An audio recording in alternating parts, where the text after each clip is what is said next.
കോൺഗ്രസ് അധ്യക്ഷൻ രാഹുൽ ഗാന്ധിയുടെ രണ്ടാം മണ്ഡലത്തിന്റെ കാര്യത്തിൽ തീരുമാനം ഉടനുണ്ടായേക്കും. നിർണായക തെരഞ്ഞെടുപ്പ് സമിതി യോഗം അല്പസമയത്തിനകം ചേരും. സോണിയാഗാന്ധി അടക്കമുള്ള മുതിർന്ന നേതാക്കൾ യോഗത്തിൽ പങ്കെടുക്കുന്നുണ്ട്. എം ഉണ്ണികൃഷ്ണൻ ചേരുന്നു. എപ്പോഴാണ് യോഗം ചേരുന്നത്?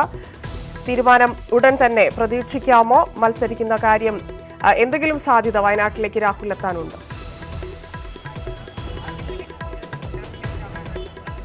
തന്നെ കോൺഗ്രസിന് വളരെ നിർണായകമായ തിരഞ്ഞെടുപ്പ് സമിതി യോഗമാണ് ഇപ്പോൾ സോണിയാഗാന്ധിയുടെ വസതിയിൽ പുരോഗമിക്കുന്നത്. ഈ യോഗത്തിന്റെ അജണ്ടയിൽ 3 സംസ്ഥാനങ്ങളിലേക്കുള്ള സ്ഥാനാർത്ഥി നിർണയമാണ് ഉൾപ്പെട്ടിരിക്കുന്നത്, രാജസ്ഥാൻ, ബീഹാർ അടക്കമുള്ള സംസ്ഥാനങ്ങളിലെ. എന്നാൽ അതോടൊപ്പം തന്നെ മറ്റൊരു അജണ്ടയായി രാഹുൽ ഗാന്ധിയുടെ രണ്ടാം മണ്ഡലകാര്യവും വരുമെന്ന സൂചനകളാണ് ലഭിക്കുന്നത്. രണ്ടാം മണ്ഡലകാര്യത്തിൽ ഇനിയും തീരുമാനം നീട്ടിക്കൊണ്ടുപോകരുതെന്ന അഭിപ്രായം വളരെ ശക്തമായി തന്നെ പാർട്ടിയിലുണ്ട്. സംസ്ഥാനത്ത് നിന്നുള്ള നേതാക്കളടക്കം ഇക്കാര്യം ആവർത്തിച്ച് ഉന്നയിക്കുകയും ചെയ്യുന്നതാണ്. എന്നാൽ രാഹുൽ ഗാന്ധി ഇതുവരെയും നേതാക്കളോട് തീരുമാനം അറിയിച്ചിരുന്നില്ല.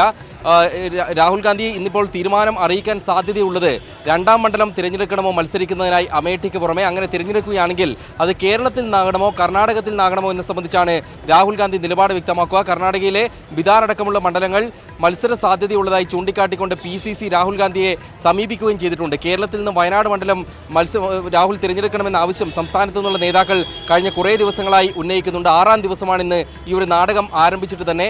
രാഹുൽ ഗാന്ധി ഇന്ന് തീരുമാനം അറിയിക്കുകയാണെങ്കിൽ വയനാടാണോ കർണാടകയിലാണോ അദ്ദേഹം മത്സരിക്കുക എന്നത് സംബന്ധിച്ച് നിലപാട് വ്യക്തമാകും. പക്ഷേ വയനാടിനുള്ള സാധ്യതകൾ കുറവാണെന്നാണ് ഏറ്റവും ഒടുവിൽ ലഭിക്കുന്ന സൂചനകൾ. കാരണം ഘടകകക്ഷി നേതാക്കളുടെ ഭാഗത്തു നിന്നും വലിയ സമ്മർദ്ദമുണ്ടായിരുന്നു.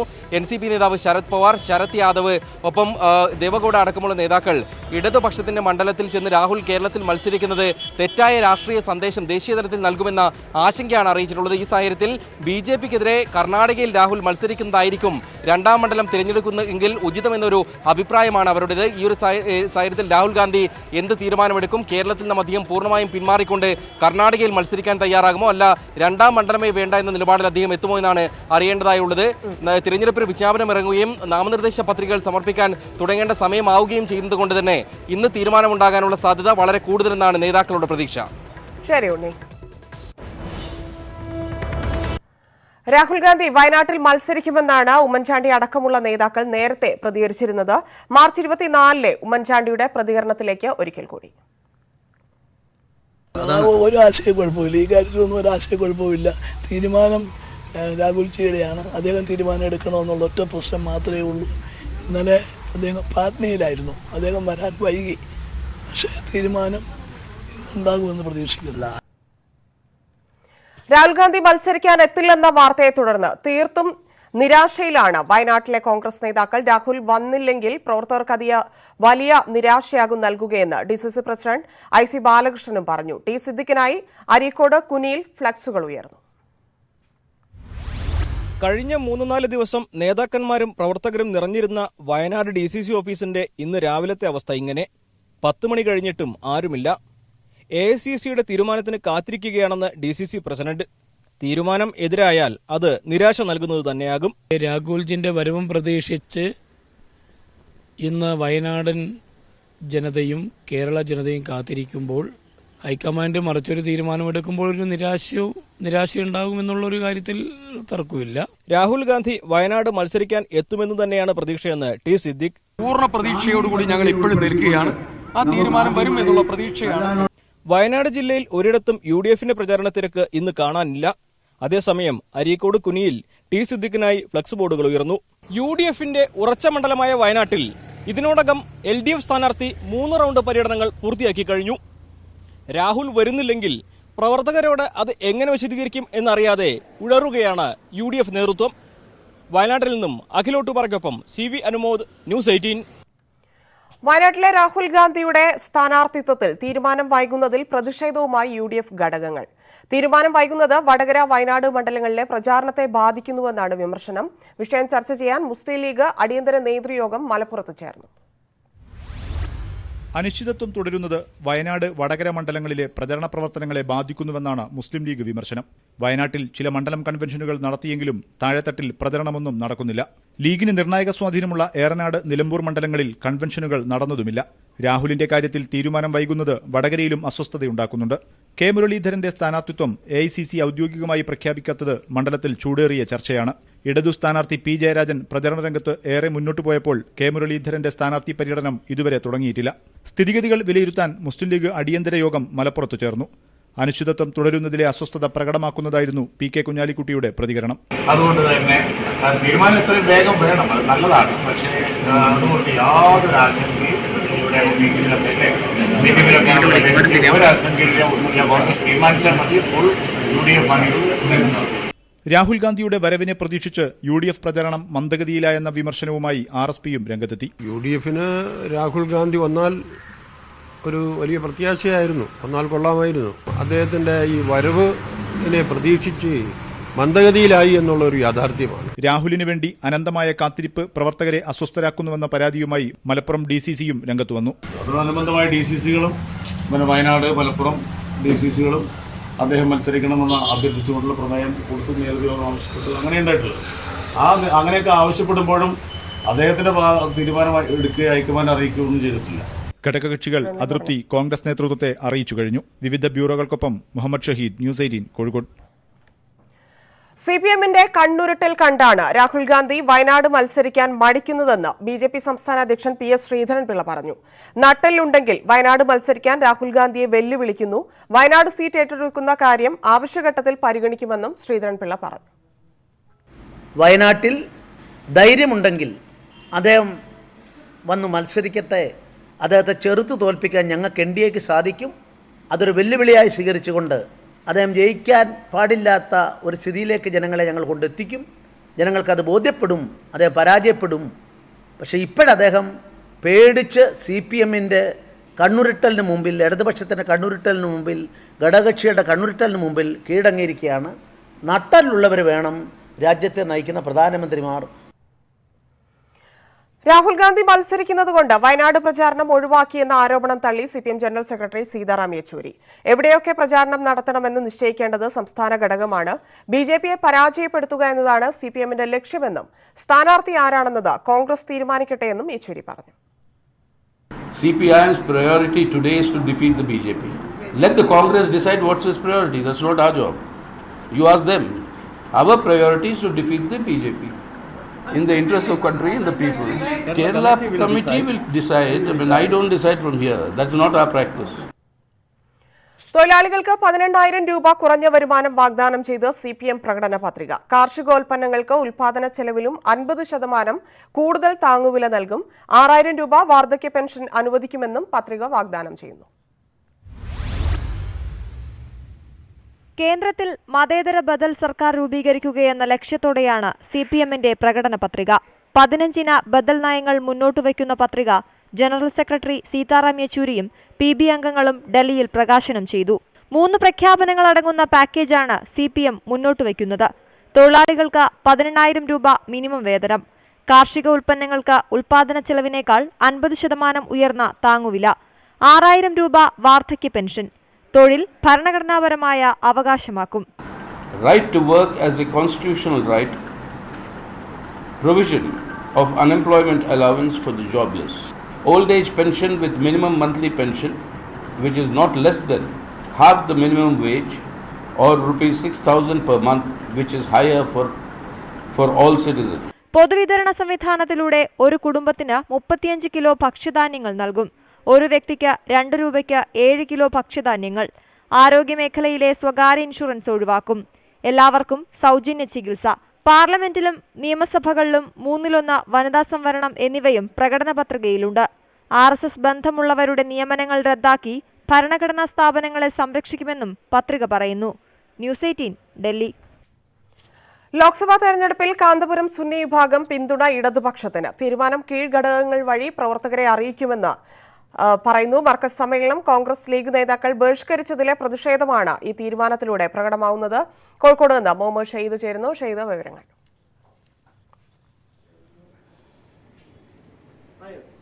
ധന്യ, ലോക്സഭാ തെരഞ്ഞെടുപ്പിൽ മുഴുവൻ മണ്ഡലങ്ങളിലും ഇടതുപക്ഷത്തെ പിന്തുണക്കാനാണ് ഇപ്പോൾ കാന്തപുരം വിഭാഗം ഇപ്പോൾ തീരുമാനിച്ചിരിക്കുന്നത്. ഈ തീരുമാനം കീഴ്ഘടകങ്ങൾ വഴി പ്രവർത്തകരെ അറിയിക്കാനാണ് തീരുമാനിച്ചിരിക്കുന്നത്. ഇടതു സർക്കാർ അധികാരത്തിൽ വന്ന ശേഷം കാന്തപുരം വിഭാഗത്തിന് അർഹമായ പ്രാതിനിധ്യം നൽകി ഹജ്ജ് കമ്മിറ്റി ചെയർമാൻ ഉൾപ്പെടെയുള്ള സ്ഥാനങ്ങൾ നൽകി പരിഗണിച്ചു എന്നൊരു വിലയിരുത്തൽ സംഘടനാ നേതാക്കൾ നടത്തുന്നു. ഒപ്പം തന്നെ കഴിഞ്ഞ മർക്കസ് സമ്മേളനം ബഹിഷ്കരിക്കാൻ കോൺഗ്രസ് മുസ്ലിം ലീഗ് നേതാക്കൾ ആഹ്വാനം ചെയ്തു. ഇരു നേതാക്കന്മാരും മർക്കസ് സമ്മേളനത്തിൽ എത്തിയിരുന്നില്ല, ക്ഷണിച്ചിട്ടും എത്തിയിരുന്നില്ല. ഇക്കാര്യങ്ങളെല്ലാം പരിഗണിച്ചുകൊണ്ടാണ് ഇത്തരമൊരു തീരുമാനം എടുത്തിരിക്കുന്നത്. അടുത്ത ഉടൻ തന്നെ സംഘടനാ കീഴ്ഘടകങ്ങളുടെ യോഗം വിളിച്ചു ചേർത്ത് ഇക്കാര്യം റിപ്പോർട്ട് ചെയ്ത് താഴെത്തട്ടിൽ എത്തിക്കുമെന്നാണ് അറിയിച്ചിട്ടുള്ളത്.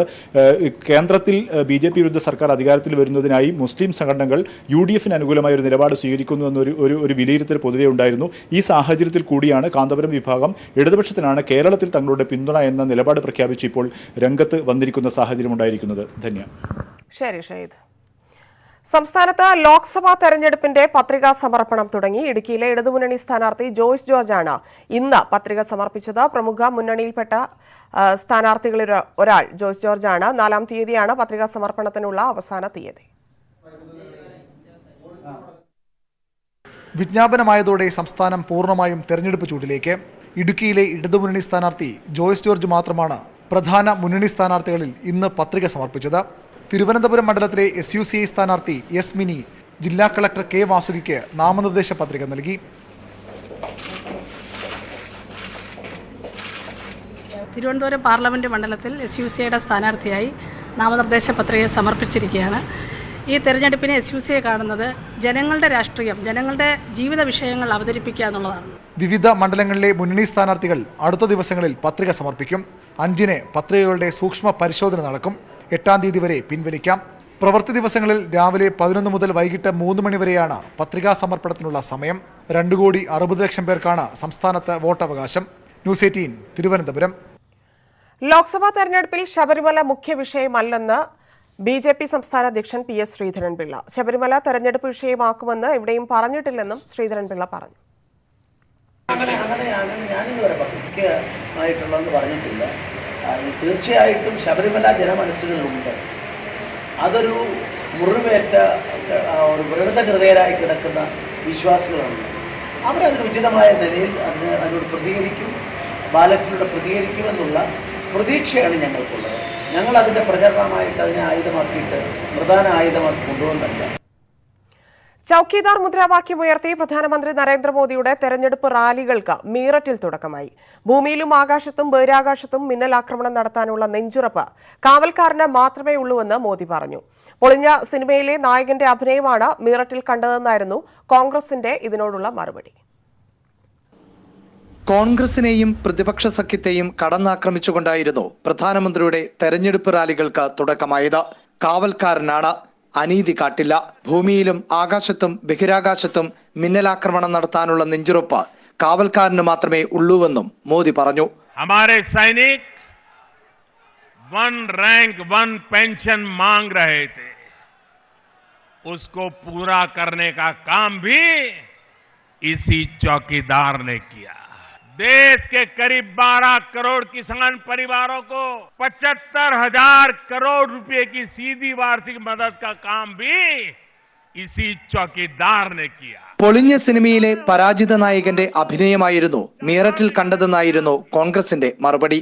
2 വർഷം മുമ്പ് മീററ്റിൽ എത്തിയ മോദി 14 ദിവസത്തിനകം കരിമ്പ് കർഷകരുടെ പ്രശ്നങ്ങൾ പരിഹരിക്കുമെന്ന് പറഞ്ഞതിന്റെ ദൃശ്യങ്ങൾ പ്രദർശിപ്പിച്ചായിരുന്നു കോൺഗ്രസിന്റെ ആരോപണം. फ्लॉप एक्टर की तरह केवल एक्रोनियम्स, केवल आप शब्द घड़ते रहते.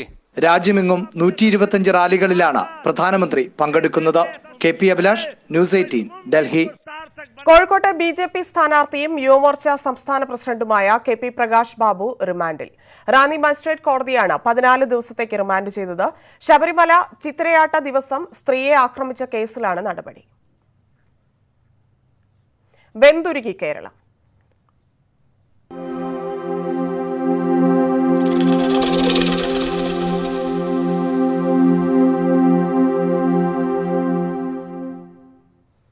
സംസ്ഥാനത്ത് ഒരാഴ്ച കൂടി കനത്ത ചൂട് തുടരും. വയനാട് ഒഴികെയുള്ള ജില്ലകളിൽ 3 ഡിഗ്രി വരെ ഇനിയും ചൂട് ഉയരുമെന്നാണ് മുന്നറിയിപ്പ്.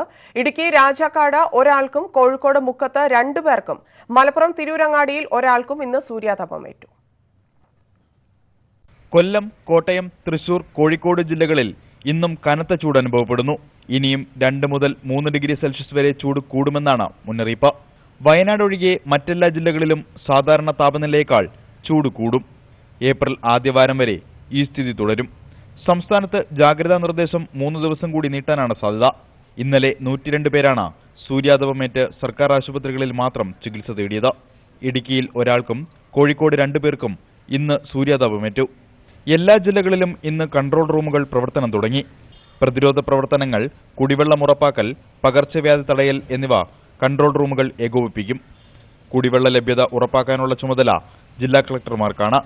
രാവിലെ 11-നും വൈകിട്ട് 3-നും ഇടയ്ക്ക് നേരിട്ട് സൂര്യപ്രകാശമേൽക്കരുതെന്നാണ് കർശന നിർദ്ദേശം. ഈ സമയത്ത് തൊഴിലാളികൾ പണിയെടുക്കുന്നില്ലെന്ന് ഉറപ്പാക്കാൻ പരിശോധന കർശനമാക്കി. ന്യൂസ് 18 തിരുവനന്തപുരം. വയനാട്ടിൽ വീണ്ടും കർഷക ആത്മഹത്യ. തൃശ്ശിലേരി കാട്ടിക്കുളം സ്വദേശി വി കൃഷ്ണകുമാറാണ് ആത്മഹത്യ ചെയ്തത്. കൃഷ്ണകുമാറിന് വിവിധ ബാങ്കുകളിലായി 8 ലക്ഷം രൂപയുടെ ബാധ്യതയുണ്ടെന്ന് ബന്ധുക്കൾ പറഞ്ഞു. തൃശ്ശിലേരി സഹകരണ ബാങ്കിൽ 4 ലക്ഷം രൂപയുടെ ബാധ്യതയാണ് കൃഷ്ണകുമാറിനുള്ളത്. കൂടാതെ സ്വകാര്യ പണമിടപാട് സ്ഥാപനങ്ങളിൽ നിന്നും 4 ലക്ഷത്തോളം രൂപ വായ്പ എടുത്തിരുന്നു.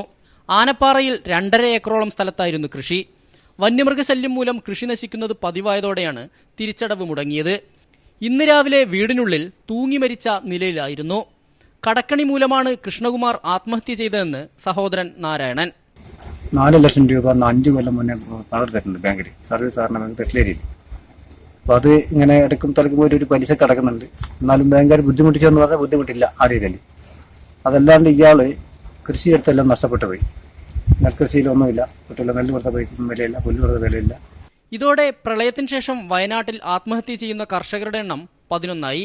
സംസ്ഥാനത്താകട്ടെ 46 കർഷകർ ഇക്കാലയളവിൽ ആത്മഹത്യ ചെയ്തു. മൊറട്ടോറിയം നിലനിൽക്കെ വയനാട്, ഇടുക്കി ജില്ലകളിൽ പല ബാങ്കുകളും ഇപ്പോഴും ജപ്തി നോട്ടീസുകൾ അയക്കുന്നുണ്ട്. ന്യൂസ് 18 വയനാട്. ബാങ്കുകളുടെ ജപ്തി നടപടികൾ അവസാനിപ്പിക്കണമെന്നാവശ്യപ്പെട്ട് സഫൈസി വിരുദ്ധ കൂട്ടായ്മ കോഴിക്കോട് ജില്ലാ കളക്ടറേറ്റിലേക്ക് മാർച്ച് നടത്തി. മൊറട്ടോറിയം കാലയളവിലും ബാങ്കുകൾ കർഷക വിരുദ്ധ നടപടികൾ തുടരുന്നതിനെതിരെ സർക്കാർ അടിയന്തര നടപടി സ്വീകരിക്കണമെന്ന് കൂട്ടായ്മ ആവശ്യപ്പെടുന്നു. മൊറട്ടോറിയം നിലനിൽക്കുമ്പോഴും ബാങ്കുകൾ ജപ്തി നടപടികൾ തുടരുകയാണ്.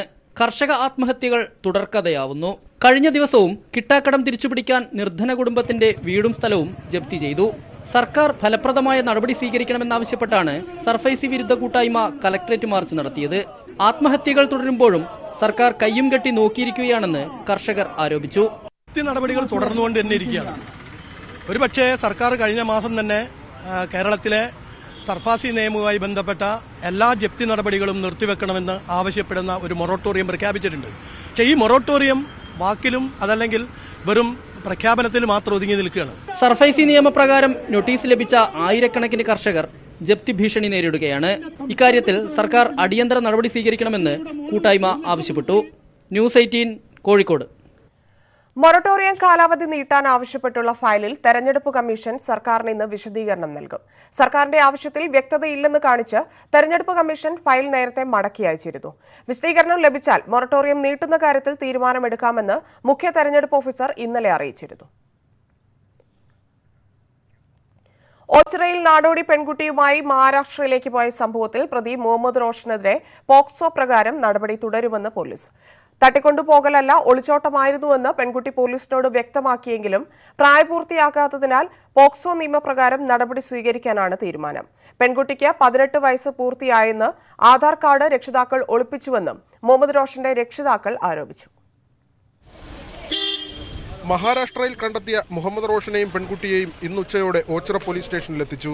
പെൺകുട്ടിക്ക് പ്രായപൂർത്തിയാകാത്തതിനാൽ മുഹമ്മദ് റോഷനെതിരെ പോക്സോ നിയമപ്രകാരം നടപടി സ്വീകരിക്കാനാണ് പോലീസ് തീരുമാനം. യുവാവിനെ നാളെ കോടതിയിൽ ഹാജരാക്കും. ഒളിച്ചോട്ടമെന്നാണ് പെൺകുട്ടി പോലീസിന് നൽകിയ മൊഴി. പിതാവിന്റെ നിരന്തര മർദ്ദനവും മറ്റൊരു വിവാഹാലോചന വന്നതുമാണ് റോഷനൊപ്പം നാടുവിടാൻ പ്രേരിപ്പിച്ചത്. പ്രായപൂർത്തിയാകാത്തതിനാൽ പെൺകുട്ടിയുടെ മൊഴിയുടെ അടിസ്ഥാനത്തിൽ പോലീസിന് നടപടി സ്വീകരിക്കാനാവില്ല. പെൺകുട്ടിയുടെ രക്ഷിതാക്കൾ നൽകിയിട്ടുള്ള പരാതി തട്ടിക്കൊണ്ടുപോകലെന്നാണ്. അവൈലബിൾ റെക്കോർഡ്സ് അനുസരിച്ച് ഇപ്പോഴും മൈനറായിട്ട് തന്നെയാണ് പോലീസിന് റെക്കോർഡ്സ് കിട്ടിയിരിക്കുന്നത്. അപ്പം നമ്മൾ മൈനറാണെങ്കിൽ നിയമപരമായിട്ട് മൈനറിന് വേണ്ട സെക്ഷൻ അനുസരിച്ചുള്ള. എന്നാൽ പെൺകുട്ടിക്ക് പ്രായപൂർത്തിയായെന്നാണ് മുഹമ്മദ് റോഷന്റെ വീട്ടുകാർ പറയുന്നത്. പെൺകുട്ടിയുടെ ആധാർ കാർഡ് രക്ഷിതാക്കൾ ഒളിപ്പിച്ചു വെച്ചിരിക്കുകയാണെന്ന് റോഷന്റെ അച്ഛൻ പ്രേം നവാസ് ആരോപിച്ചു. പെൺകുട്ടിയും റോഷനും നേരത്തെയും ഒരുമിച്ച് യാത്ര ചെയ്തിട്ടുണ്ടെന്നും പ്രേം നവാസ് പറയുന്നു. ഈ സംഭവത്തിന് 2 മാസം മുമ്പ് ഈ പെൺകുട്ടി നിരന്തരമായിട്ട് വീട്ടിൽ വഴക്കാണ്. പിതാവ് മർദ്ദിക്കുമെന്നും പറഞ്ഞ് നാട്ടുകാരോട് പലരും പറയാറുണ്ടായിരുന്നു. അങ്ങനെ ഒരു ദിവസം ഈ പെണ്ണ് വീട്ടിൽ നിന്ന് പിണങ്ങി ഓച്ചിറ അമ്പലത്തിൽ വന്ന് എൻ്റെ മകനും വേറൊരു ഫാസിൽ എന്ന് പറഞ്ഞ ഒരു യുവാവിനെയും വിളിച്ചിട്ട് ഇവരുടെ ബൈക്കിലിരുത്തി റെയിൽവേ സ്റ്റേഷനിൽ കൊണ്ടുവിടണമെന്ന് ആവശ്യപ്പെടുകയും എന്നാൽ കാര്യങ്ങളും ബസ് സ്റ്റാൻഡിൽ കൊണ്ട് വിട്ടിട്ട് ഒരു ഓട്ടോ കയറ്റി വിടുവാണ് ഉണ്ടായത്. ഒളിച്ചോട്ടം തട്ടിക്കൊണ്ടുപോകലാക്കിയത് കോൺഗ്രസ് ഗൂഢാലോചനയാണെന്നും പ്രേം നവാസ് ആരോപിച്ചു. തിരഞ്ഞെടുപ്പ് സമയത്ത് LDFനെ ദുർബലപ്പെടുത്തുകയാണ് കോൺഗ്രസ് ലക്ഷ്യമെന്ന് CPI ബ്രാഞ്ച് സെക്രട്ടറിയായ പ്രേം നവാസ് പറഞ്ഞു. മുഹമ്മദ് റോഷന്റെ 3 സുഹൃത്തുക്കൾ കേസുമായി ബന്ധപ്പെട്ട് റിമാൻഡിലാണ്. ന്യൂസ് 18 ആലപ്പുഴ. സ്വിമ്മിംഗ് പൂളിലെ മുങ്ങിമരണ കേസിൽ KTDC 62 ലക്ഷം രൂപ നഷ്ടപരിഹാരം നൽകണമെന്ന് സുപ്രീംകോടതി. മരിച്ച ആളുടെ കുടുംബത്തിന് 62,50,000 രൂപ നഷ്ടപരിഹാരം വിധിച്ച ദേശീയ ഉപഭോക്തൃ കമ്മീഷൻ ഉത്തരവ് സുപ്രീംകോടതി ശരിവെച്ചു. KTDCയുടെ ഉടമസ്ഥതയിലുള്ള കോവളം സമുദ്ര ഹോട്ടലിൽ നടന്ന സംഭവത്തിലാണ് ഉത്തരവ്. സത്യേന്ദ്ര പ്രതാപ് സിംഗ് എന്ന ആൾ 2006-ലാണ് സമുദ്രയിലെ സ്വിമ്മിംഗ് പൂളിൽ മുങ്ങി മരിച്ചത്. 2015-ലായിരുന്നു ഉപഭോക്തൃ കമ്മീഷൻ ഉത്തരവ്. കമ്മീഷൻ ഉത്തരവിനെതിരെ KTDC നൽകിയ ഹർജി കോടതി തള്ളി. 9% പലിശ അടക്കം പണം 4 മാസത്തിനകം നൽകണം. വൈക്കത്ത് മൂവാറ്റുപുഴ ആറ്റിൽ കുളിക്കാനിറങ്ങിയ ഇരട്ട സഹോദരങ്ങൾ മുങ്ങി മരിച്ചു. വെട്ടിക്കാമുക്ക് നന്ദനത്തിൽ അനിൽകുമാറിന്റെ മക്കളായ സന്ദീപ്, സൗരവ് എന്നിവരാണ് മരിച്ചത്. ഇരുവരും +2 വിദ്യാർത്ഥികളാണ്. ഇവരോടൊപ്പമുണ്ടായിരുന്ന 2 പേർ രക്ഷപ്പെട്ടു.